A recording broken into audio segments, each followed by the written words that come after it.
Hey, what's up, y'all? It's Dia about to react to this video titled 20 Minutes of Influencers Going Broke in 2026. Damn.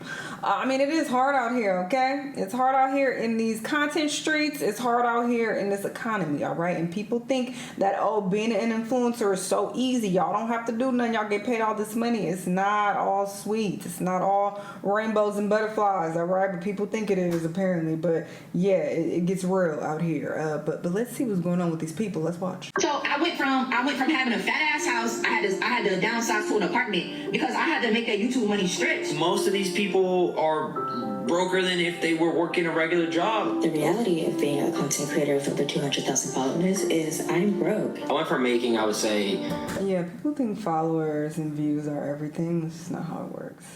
an average of like 60 to like 120,000 a month just on Twitch. Went from like 60 to 40 grand a month, then 20 grand a month, then 10 grand a month, and then I had a month where I made 2 grand a month. Influencers are going broke. At their peak, these creators were pulling in tens and sometimes hundreds of thousands of dollars a month. And now, they're barely making rent. How on earth is that even possible? Oh wait, I know how. I spent thousands of dollars to spend the day at the Beverly Hills Hotel with my friends, and we're here. I've stayed here like 25 times, and I always stay in a bungalow, but these days I got a cabana at the Beverly Hills Hotel pool. It was $2,500. Most influencers live in a financial fever dream. They treat a high-income month like a permanent salary instead of a temporary spike. They throw money around like a hot potato. Yeah, that's the other thing about this content game. Every month is not the same. You'll have some months where you real up and other months where shit is bleak, you know?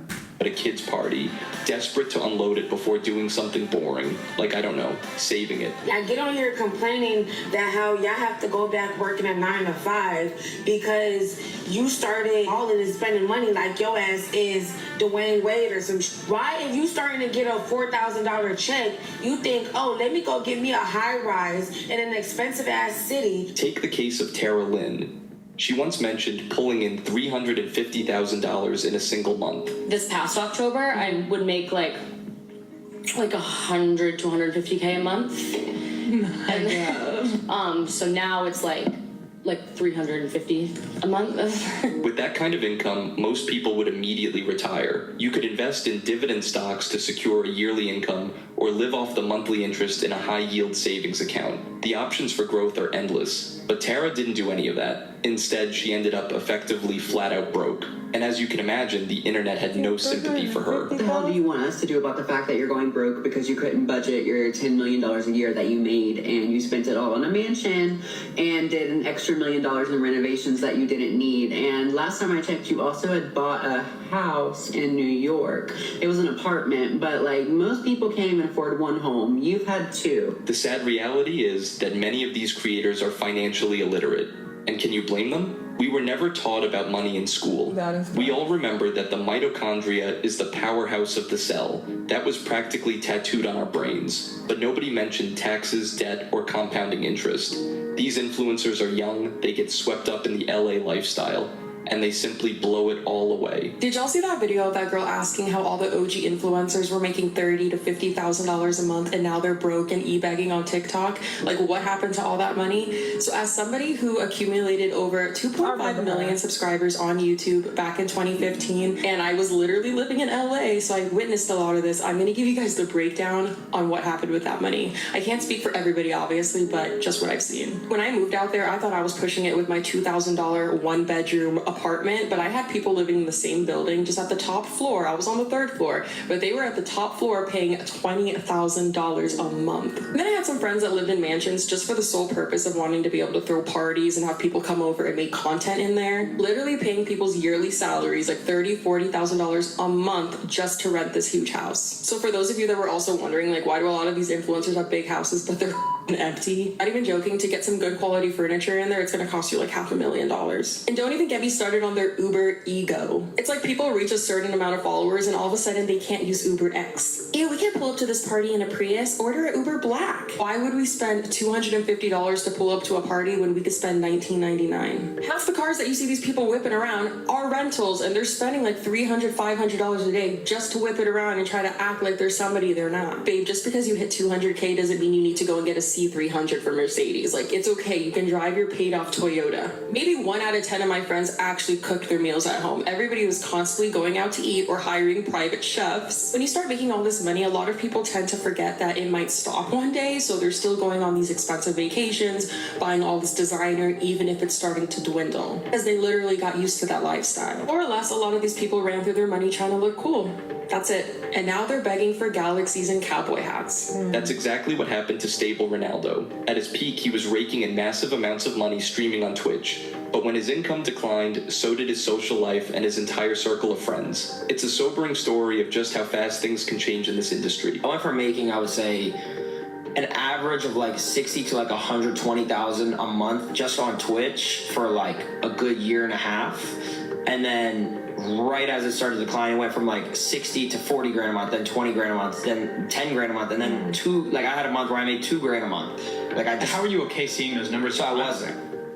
I was spending around. I lived in LA at the time alone, and obviously my numbers go down. Friends stop hitting you up. Certain people, like friends I thought I had, like aren't my real friends.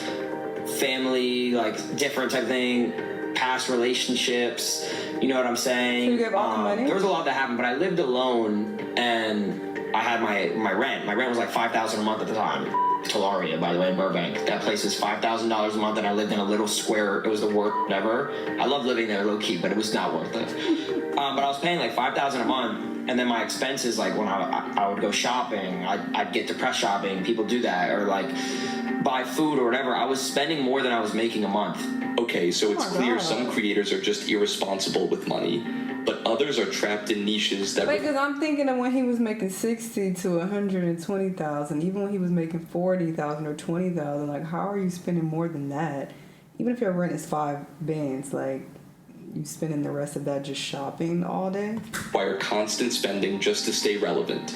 The disaster begins the moment their spending outpaces their income. If we look at the car community on YouTube, Hoovy's Garage is the perfect example of this. Tyler Hoover is known for buying unreliable cars and documenting the fallout with humor. The problem is, he has to up the ante in every video just to keep people from clicking away.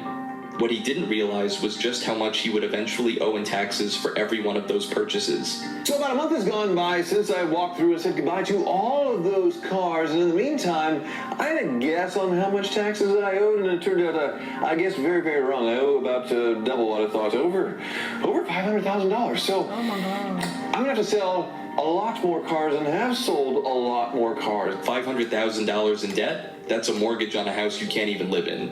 But other creators have suffered worse fates. Take Tall Guy Car Reviews. He built his following by showing off his move from a Hellcat to a Lamborghini, making everyone think he was living the ultimate YouTube success story. But in 2022, it all started to crash. It came out that he'd filed for bankruptcy and actually had to sell the rights to his own brand. Before long, the famous cars were gone, he stopped uploading, and the channel just kind of faded away. But this problem isn't limited to the car world. We're seeing the same thing happen with beauty and fitness influencers. This, my friends, is Australian influencer Christy Swaddling. She has over... Oh yeah, these people specifically, they feel like they need to buy a lot of designer to, I guess, do these hauls and to stunt on their followers and keep up this facade that, oh, look, I'm so rich and look at all my cute, fashionable designer items. So this can get very expensive very fast. 121,000 followers on her Instagram, where she flaunts her luxurious lifestyle, her designer bags, expensive cars. Come with us to get our new car.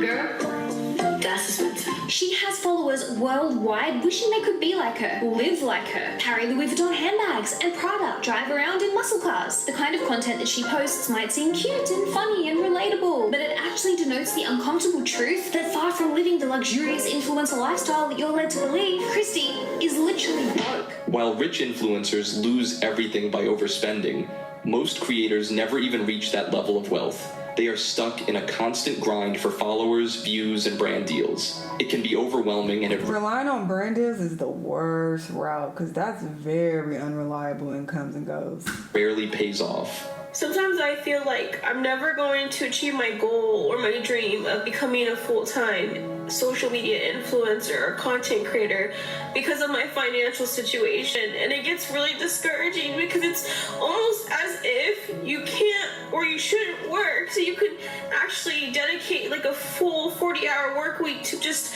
pursuing content creation, creating content. Yeah, that's another thing people don't understand. They think, oh, this don't take that much time. This shit is very time consuming. No matter what you do, if you're consistent and upload a lot, it's time consuming. I don't care how basic the content is, how lazy it is, it's still a lot of time that you have to dedicate to this. So having to do this and have a full-time job is really hard. Posting it, all of that. And it's almost as if you have to like be married to somebody who is rich, or you don't have to work in that relationship, or you have parents that can provide for you, and it's really hard if you're providing for yourself. And like it just makes me sad because like it always feels so far away because all the expenses build up and I have to put content creation on the side to take care of business, and it just makes me so sad. Some creators have amassed nearly 1 million followers, but still require a day job to pay their bills. They're beginning to realize that the so-called rich influencers they're trying to emulate are often faking their success just to stay relevant. I think all these influencers are lying about being rich. I've almost had 1 million followers broke. Broke is, well, not broke, but like I go to my regular minimum wage job every single day, 5 days a week, clock in. That's how I pay all of my bills. Is that my thing? I did my taxes and I only got 3. That's why I don't waste my time on TikTok. Because having 1 million followers and saying you still broke, you can't get no brand deals with 1 million followers, like that's crazy. 3 brand deals this year, each for $2,000, which works out to like $500 extra a month. Amazing, gorgeous. I can never be happier. But I'm just saying $500 a month is not livable. You know, like, but I am super grateful for it. But I'm saying that's all that I got. Like, you could see, you know? And I think just these influencers are lying to you. I think because they're either trying to sell you a course or tell you how great their life is after, you know, you've insulted them. But there's nothing up here. I'm up here now with everybody else. I'm telling you that there is nothing up here. And you're not there though, sister. Just because you have 1 million followers, that does not mean you're on the level of everybody else who has 1 million. They have different opportunities than you have. They could be getting consistent brand deals, or they could be getting, or putting up a lot of content and their overall views are more than yours. And they on YouTube, for example, and where you get paid directly. TikTok, you don't get paid a lot directly. You have to rely strictly on brand deals, which is why that would always be my last option of building up content. And yeah, so some people actually do make really good money and they are rich, okay? But yeah, people mistakenly believe that followers and views are everything. And although it matters to a certain degree, it isn't everything, and income can vary drastically. You can have 2 people who have the same amount of followers and the same amount of views, but because they have, like on YouTube, for example, a higher CPM, they get more money on YouTube. Like, I don't get a whole bunch of views at all, but my CPM is really high. So I am making a lot more money than other people who have lower CPMs, but they're getting just as many views as me, you know? So it varies quite a bit, but so you can't just be like, oh, well, I have the same amount of followers as these other people, but I'm not making as much money as they claim to make, so they're lying. It's like, well no. It's not only about the followers and views, but yeah. Is this? Okay, maybe you can argue that follower counts aren't everything these days. Exactly. It's the views and engagement that make you money. But in reality, engagement matters too. Creators are entirely at the mercy of the platforms they post on. TikTok, for example, won't pay creators a cent unless their videos are over a minute long. Some creators also believe that they get paid less because of their race. The reality of being a content creator with over 200,000 followers is I'm broke. I go viral literally every single week. Every week.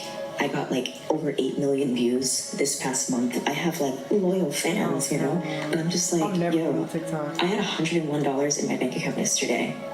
Last month, the Creator Fund paid me like $70 because I make a lot of short form videos that aren't over 1 minute long. And I'm gonna keep saying this, like, people are not paying Black creators. I have verified companies and businesses commenting on my videos trying to be relatable. And it's just like, you guys won't pay me. Like, it gets to a point, I'm getting like really frustrated because this has been my career for a while. Like, I used to make a lot more money on social media, and I feel like as my platform grows bigger and bigger, people get this idea that like, you must be doing very, very well, like even better than before. And I'm just like, dude, what? On other platforms, your income changes depending on your niche. But even if the money is good, the rules can change overnight. A single copyright strike on an intro song can demonetize your entire channel in seconds. Without a backup plan, your income disappears instantly. So I went from having a fat ass house, I had to downsize to an apartment because I had to make Having a copyright for a song will never get your whole channel like nuked. You'll just get a copyright strike on that one particular video. The very most they'll do is block that video and you won't get paid for that one video. But YouTube don't remove people's channels or demonetize their whole channel for copyright claims. That's not true at all. too money stretch. This is when I was like, 9 to 5s. I told myself I would never do 9 to 5 because I was making so much bread on YouTube. I'm like, hell no, 9 to 5 not for me. Like, I'm not working no job. Hell no, I just graduated high school. I'm not going to college. I don't need college. I'm making 15, 20K a month. Let's really get into it. Because y'all know the internet is talking. The internet is talking. So yes, I went broke for maybe a year and a half. Because that happened to me. So here I am. I ain't went to college. I wasn't working a job. I'm depending on 2K a month off YouTube because that was the only bread I had after they snatched my money away. So, do y'all see how they can like really fuck up somebody's life? Like, they took the money away. So literally, my revenue on YouTube went from 15K to 2K, bruh. Yes, because I was using the intro. So. Because the intro she had, it had copyright music in it, so she was no longer getting paid for that. Why didn't she just remove that? I'm confused. Was this before YouTube allowed you to edit? Because now you can edit stuff out even after it's already uploaded. So I don't know why she didn't do that. I'm confused.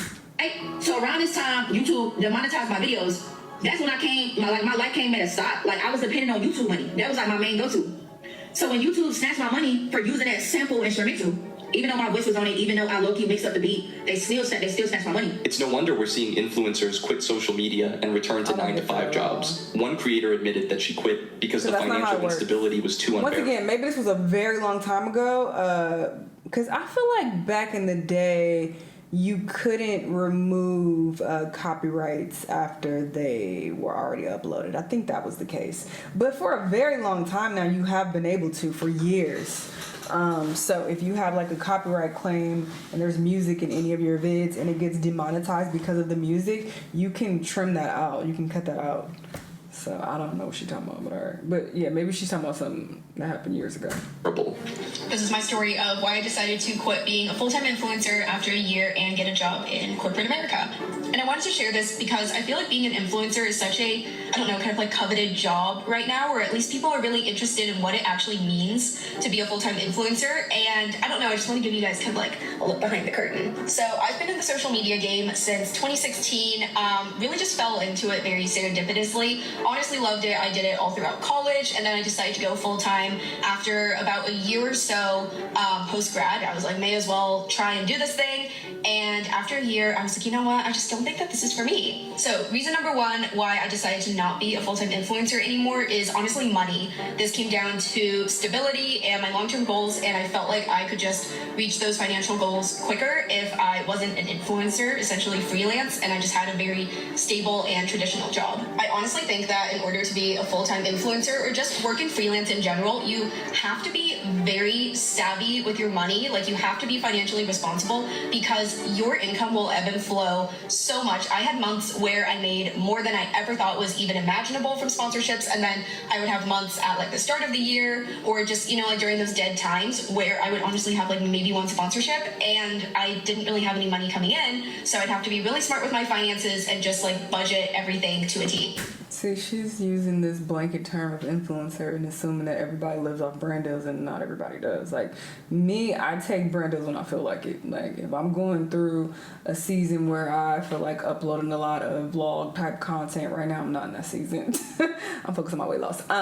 But if I feel like doing that, then it's like, okay, yeah, I'll take some brand deals. But if I feel too overwhelmed and I'm like, okay, this is too much, I'm managing my main YouTube, then this other, lifestyle content and my Patreon, and I'm trying to lose weight. If I got too much going on, the lifestyle shit is gonna be the first thing to get dropped. Okay, and that's what's going on with me right now. But it's like, yeah, sponsorships are just like, yeah, a portion of my income, and it's when I feel like taking those. But if you depend solely on that, that's the most unreliable of income. Like, I don't think you should be striving to be an influencer just to get brand deals at all. That should supplement your income. You should be trying to get money directly from your content, which is why I think YouTube is king. YouTube is going to pay you directly for your channel views, directly for the type of content that you put out there. But yeah, when you're trying to rely on these other brands, oh, please pay me, or are you willing to work with me, and you got to reach out to brands and do all that, or if they haven't reached out to you enough, then you're screwed. So yeah, that's the problem with some of these influencers as well. I also may have jumped into being a full-time influencer sooner than I wanted to, and I had to bust my ass to honestly make as much money as I wanted to every month. I was taking on, I'm not even joking, like 12 sponsorships a month just to make ends meet. See, and that's the other thing too. It's a small pause. That's the other thing too. When you have influencers who are taking these brand deals because they need the money, that's when they are like flooding you with all these ads, and then it's not even like trustworthy. It's like they don't even believe in the shit that they're trying to sell. But they have to, because they gotta pay their rent, and that's when it becomes like, all right, I don't like watching people like that. I don't like following any type of YouTubers who, or even Instagram or whatever, who are constantly trying to sell me something. I'm gonna unsubscribe and unfollow you, because fuck out of here. Like, you're not even genuine at this point. You pushing all this stuff in my face in every single video. It's too much. But yeah, relying on 12 sponsors a month is like running on a treadmill you can never get off. At that point, every video you post has to be an ad. But if you turn your brand into a 24-hour infomercial, your long-term credibility could suffer. Hello. After all, if every product is supposedly the best you've ever used, the audience stops trusting you. Eventually, your influence fades and the sponsors disappear, leaving you broke and burnt out. So what is the lesson in all of this? It sounds like to survive long-term, creators have to build a brand first. Okay, he's going to get into some solutions. Definitely check those out, especially if you're interested in being an influencer. I will link the original video down below. I've already yapped enough, so I don't want to drag this out, but also because I've already found my formula, okay?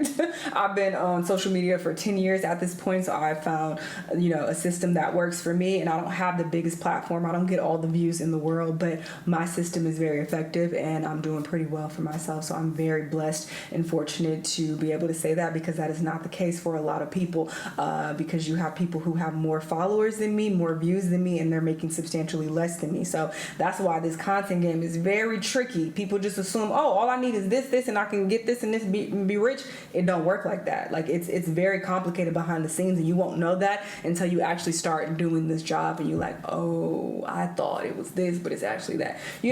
So there's a lot that goes into it, but yeah, check out the vid if you guys are interested in the solutions that he provides. Anyway, interesting. Y'all let me know what y'all think, and I'll see y'all in the next one. Bye.